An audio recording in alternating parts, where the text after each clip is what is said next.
এইটা আমরা যেটা বিশ্লেষণভাবে আমরা যেটা পাইলাম সেটা হচ্ছে তাদের মধ্যে এই পারিবারিক দ্বন্দ্বটাই ছিল। এইটা জাস্ট ইলেকশন পরে তারা এটাকে কথা কাটাকাটির মাধ্যমে তারা এটাকে একটা ইনফ্লুয়েন্স হিসেবে কাজ করে। ইলেকশনটাকে একটা ইনফ্লুয়েন্স হিসেবে নিয়ে, এটাও ঠিক তারা দুই পক্ষে আলাদা আলাদা পক্ষ ছিল, এটাকে ইনফ্লুয়েন্স করে তাদের মূলত তাদের ইয়া ছিল পারিবারিক কলহ। ইলেকশন পরবর্তীতে আমরা জানি যে গত 13ই ফেব্রুয়ারি বেশ কিছু জায়গায় বেশ কিছু ঘটনা ঘটার উৎপাত শুরু হয়েছিল, যার প্রেক্ষিতে আমরা তাৎক্ষণিক কিন্তু আমরা অ্যাকশনে যাই।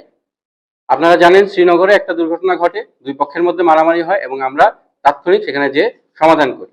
আনন্দপুরে একটা ঘটনা ঘটার সম্ভাবনা ছিল মোল্লাকান্দির, সেখানেও কিন্তু আমরা দ্রুত আমাদের পেট্রোল পাঠিয়ে সেটাকে আমরা নিয়ন্ত্রণে নিয়ে আসি।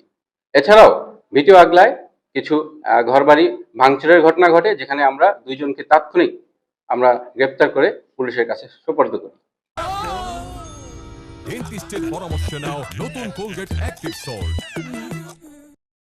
ইদানিং আরেকটি ঘটনা যেটা আমাদেরকে আসলে খুবই ব্যথিত করেছে, যেটা হচ্ছে আপনার চর আবদুল্লাপুর সদরের মধ্যে পড়েছে।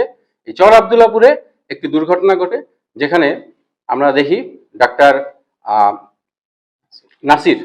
নাসির এবং যে মারা যায় জসিম, এই দুইটা গ্রুপের মধ্যে মূলত পূর্ব থেকেই একটি সম্পর্কের অবনতি ছিল, তাদের পূর্ব শত্রুতা ছিল, যেটা আপনারা হয়তো আরেকটু পর্যালোচনা করে দেখতে পাবেন যে ডাক্তার নাসিরের মেয়ের সাথে কিন্তু জসিমের ছোট ভাই বিয়ে হয়েছিল এবং পরবর্তীতে তাদের মধ্যে মেয়ে পালিয়ে বিদেশে চলে যায়, যার প্রেক্ষিতে তাদের মধ্যে পূর্ব থেকে একটি বিরোধ ছিল, যেটাকে তারা উপলক্ষ করে এই ইলেকশন পরবর্তী সময়ে আবার তারা এটাকে কেন্দ্র করে একটা মারামারিতে লিপ্ত হয় এবং আপনারা জানেন দুপক্ষের মধ্যে ইনিশিয়ালি হাতাহাতি পর্যায়ে ছিল এবং পরবর্তীতে বেলা 2:30টার সময় তারা অতর্কিত হামলা করে, অর্থাৎ ডাক্তার নাসিরের লোকজন জসিমকে অতর্কিত তারা হামলা করে এবং জসিম ওই সময় আহত হয় এবং সে তাকে ইনিশিয়ালি মুন্সিগঞ্জ সদর হসপিটালে না নিয়ে তাকে নেওয়া হয় ঢাকা মেডিকেলে এবং সেখানে সে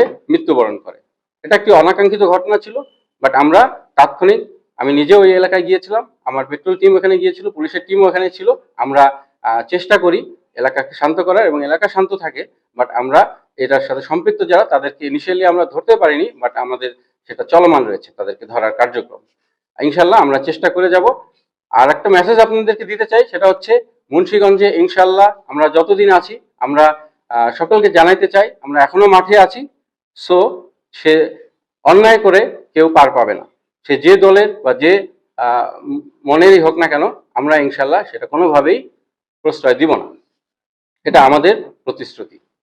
আপনারা জানেন মোল্লাকান্দি এলাকাটাও সদরের অত্যন্ত নাজুক এলাকা, আমরা এই এলাকায় ছাড়িনি, এলাকায় আমাদের ডিপ্লয়মেন্ট আছে এবং সমস্ত উপজেলায় আমাদের ডিপ্লয়মেন্ট অব্যাহত আছে। ইনশাল্লাহ আমরা বাকি সময়টা যতদিন থাকবো মুন্সিগঞ্জ জেলাকে শৃঙ্খলার মধ্যে রাখতে সক্ষম হব।